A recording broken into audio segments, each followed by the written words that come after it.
Hello everyone, कैसे हैं आप सभी लोग। उम्मीद करती हूँ कि बहुत ही बढ़िया होंगे। इस सेशन में हम 17 दिसंबर के जो है इंपॉर्टेंट आर्टिकल्स एनालाइज करेंगे from Indian express and the Hindu. और इस सेशन का अगर आपको पीडीएफ चाहिए तो टेलीग्राम ग्रुप जो है उसका लिंक डिस्क्रिप्शन में दे रखा है, वहाँ से जाके आप डाउनलोड कर सकते हैं। तो बिना किसी देरी के स्टार्ट करते हैं हमारी पहली न्यूज़ के साथ, जो है JN1 SARS-CoV-2। अब ये एक नई तरीका का वेरिएंट है जो कि स्प्रेड हो रहा है और इसका नाम है JN1। A new COVID variant has started terrorizing several nations including China, India, Singapore. The strain was first discovered in the United States of America. US में पहली बार ये डिस्कवर हुआ था और ये म्यूटेटेड फॉर्म है कोविड का। It is a mutated form of the virus और सिम्टम्स इसके सिमिलर हैं बाकी सब वेरिएंट्स के ऑफ कोविड-19। क्या क्या सिम्टम्स हैं तो वो है sore throat, runny nose, cough, fatigue, headache, muscle ache, fever, chills, loss of taste और स्मेल। और जो हमारी यूनियन हेल्थ मिनिस्ट्री है वो कोऑर्डिनेट कर रही है बाकी स्टेट की हेल्थ अथॉरिटीज़ के साथ ताकि इन केसेस को रेगुलेट किया जा सके। और जो वर्ल्ड हेल्थ ऑर्गेनाइजेशन है WHO, इनफैक्ट इन्होंने एक वेरिएंट ऑफ इंटरेस्ट इसको डिक्लेयर कर दिया है। इस नए वेरिएंट को वेरिएंट ऑफ कंसर्न डिक्लेयर नहीं किया है, वेरिएंट ऑफ इंटरेस्ट है, याद रखना, ठीक है। हालांकि कोई ऐसी बहुत ज़्यादा हॉस्पिटलाइजेशन रेट नहीं है इसकी, there is no significant increase in hospitalisation rates, लेकिन ये काफ़ी जल्दी फैल रहा है। So it is distinct from its parent lineage BA.2.86, another Omicron descendant commonly known as Spirola। तो ये जो ओमिक्रॉन का कोई डिसेंडेंट है BA.2.86, उसी की lineage का है। It is the fastest spreading COVID subvariant and it accounted for less than 1% COVID-19 instances in early November। Early November की बात करें तो 1% से भी कम केसेस थे तो जो इसके थे, लेकिन फ़िलहाल में मोर देन 20% केसेस जो हैं इसी वेरिएंट के हैं। तो एक थोड़ी कंसर्न की बात है और हमें ध्यान देना चाहिए, ठीक है। कुछ मेजर्स लेने पड़ेंगे, मास्क वगैरह पहनो और ज़्यादा सोशल गैदरिंग्स में ना जाएं हम, ताकि इसका स्प्रेड हम प्रिवेंट कर सकें। नेक्स्ट आती है इंडिया और ओमान के बीच की न्यूज़। अब वहाँ के जो सुल्तान हैं ओमान के, जिनका नाम है हैथम बिन तारिक, वो अपनी पहली विज़िट पे आए इंडिया में। 2020 में ये ओमान के हेड बने थे, उसके बाद इनकी पहली विज़िट है। और इंडिया और ओमान के बीच बताया जा रहा है कि एक comprehensive economic partnership agreement sign होने की ट्रैक पे है। जो हैदराबाद हाउस है वहाँ पे बायलैटरल डिस्कशंस हुए दोनों के बीच। और इंडिया और ओमान के रिलेशंस के बीच की बात करें तो काफ़ी पहले से हमारे रिलेशंस हैं, हिस्टोरिक टाइम्स से। Our proximity is not just geographical and इंडी, it reflects in our thousands of years of old trades and cultural links. हमारे ट्रेड लिंक्स रह चुके हैं, कल्चरल लिंक्स रह चुके हैं। The two sides signed on 5 documents that included an agreement between the Financial Intelligence Unit of India and the National Center for Financial Information to prevent money laundering। कुछ document sign किए गए दोनों के बीच इस मुलाकात के दौरान, और उसमें कुछ मनी लॉन्ड्रिंग से रिलेटेड भी थे। ये बात है। एंड उन्होंने कमिटमेंट भी अफर्म की कि भाई कोऑपरेशन बढ़ाने की बात हुई कि जिससे टेररिज्म को कॉम्बैट किया जा सके। और बताया गया कि कितना सिग्निफिकेंट है पीस, मॉडरेशन, कोएग्जिस्टेंस, टॉलरेंट, ये सब। Underscore the significance of fostering universal values of peace, moderation, coexistence and tolerance।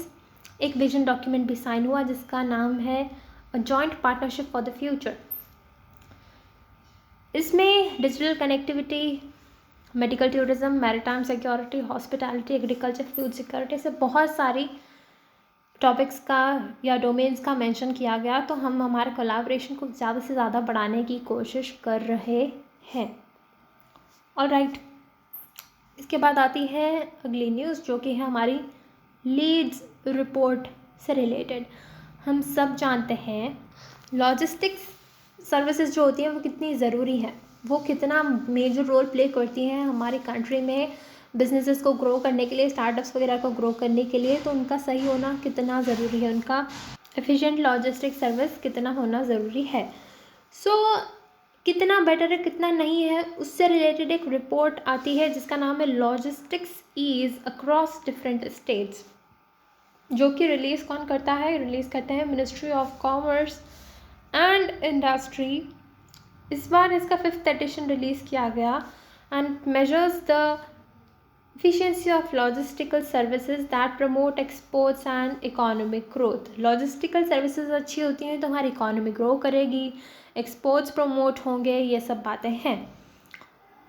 Launch कब की गई थी ये वाली, 2018 में लॉन्च की गई थी ये वाली रिपोर्ट। इसमें स्टेट्स को रैंक किया जाता है on the basis of quality and capacity of की इंफ्रास्ट्रक्चर, जैसे कि road, rail, warehousing, as well as on operational ease of logistics। So infrastructure की क्वालिटी कैसी है, कैपेसिटी कितनी है, उन सब चीज़ों को देखा जाता है। अब इसमें अचीवर्स कैटेगरी की अगर बात करें तो उसमें कौन कौन से स्टेट्स हैं, Andhra Pradesh, Gujarat, Karnataka, Tamil Nadu, Haryana, Punjab, Telangana, UP, Assam, Sikkim, Tripura and some union territories like Chhattisgarh, Chandigarh and Delhi. Alright, वहीं पे फास्ट मूवर्स की बात करें तो उसमें कोस्टल एरियाज़ में है केरला, महाराष्ट्र, लैंडलॉक्ड में MP, Uttarakhand, Rajasthan, north east में अरुणाचल, नागालैंड। और एस्पायरर्स की कैटेगरी में गोवा, ओडिशा, वेस्ट बंगाल, बिहार, छत्तीसगढ़, हिमाचल प्रदेश, झारखंड, मणिपुर, मेघालय, मिजोरम और यूनियन टेरिटरीज में दमन, जे.एंड.के, लद्दाख। ये सारे नाम्स आपको याद करने की ज़रूरत नहीं है, बस ये रिपोर्ट देख लेना कि ये किससे रिलेटेड रिपोर्ट है, ठीक है। और इसमें 3 कैटेगरीज होती हैं, अचीवर्स, फास्ट मूवर्स, एस्पायरर्स। बस ये बात है, ठीक है। तो बस इतना ही था इसमें। नेक्स्ट आते हैं हाईजैक्ड शिप।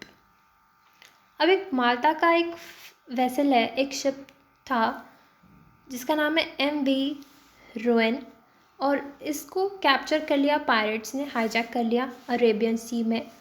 तो इंडियन नेवी ने उसको इंटरसेप्ट किया, पता लगाया, closely monitoring its trajectory towards Somali coast, जो सोमालिया है अफ्रीका के में, उस तरफ वो बढ़ रहे थे। तो उन्होंने इंटरसेप्ट किया उस चीज़ को। और उनके अलावा जो यूरोपियन यूनियन नेवल फोर्स है, उनका जो ऑपरेशन अटलांटा, उन्होंने भी एंटी पायरेसी एफर्ट को ज्वाइन किया।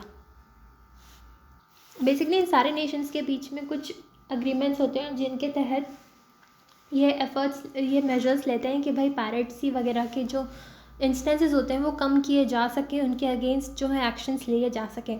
तो जब माल्टा के शिप पे ये हाईजैकिंग हुई तो जैसे कि यूरोप की नेवल फोर्स हो गई और इंडियन नेवी हो गई, इन्होंने सपोर्ट किया उसको मॉनिटर करने में, उनको इंटरसेप्ट करने में और उनको रेस्क्यू करने में। And they were successful in ensuring the crew members were released. उनको सक्सेसफुली रिलीज़ करवाया गया। और जो बेसिकली यूनाइटेड नेशंस कन्वेंशन है on the law of the sea, जिसको UN क्लॉज भी बोलते हैं, इन्होंने इस्टेब्लिश किया था legal framework for combating piracy, कि भाई पायरेसी की वजह से जो पैसेंजर्स वगैरह होते हैं या मान लो कोई कार्गो जा रहा है शिप्स में, उनको कितना खतरा रहता है, तो उनको कॉम्बैट करने की बात की गई थी इस वाले UN क्लोज में। और ये कब साइन किया गया था आप ये भी बताओगे कमेंट सेक्शन में, ठीक है। एंड इसके अलावा convention for the suppression of unlawful acts against the safety of maritime navigation 1988, it also ensure that the action is taken against people who commit unlawful acts against ship। ये वाला जो convention है ये भी ensure करता है कि भाई ऐसे कोई लोग हैं जो कि अनलॉफुल एक्ट्स में एंगेज हो रहे हैं अगेंस्ट शिप्स, उनको अपना टारगेट बना के उनको हाईजैक किया जा रहा है या उनका कार्गो लूटा जा रहा है, या जो भी है पायरेसी से रिलेटेड जितनी भी एक्टिविटीज़, उनके अगेंस्ट जो है एक्शन लिया जाता है। सो ये बात है इसमें। और इतना ही था आज के लिए। I hope this session helps you. Thank you so much. Have a nice day.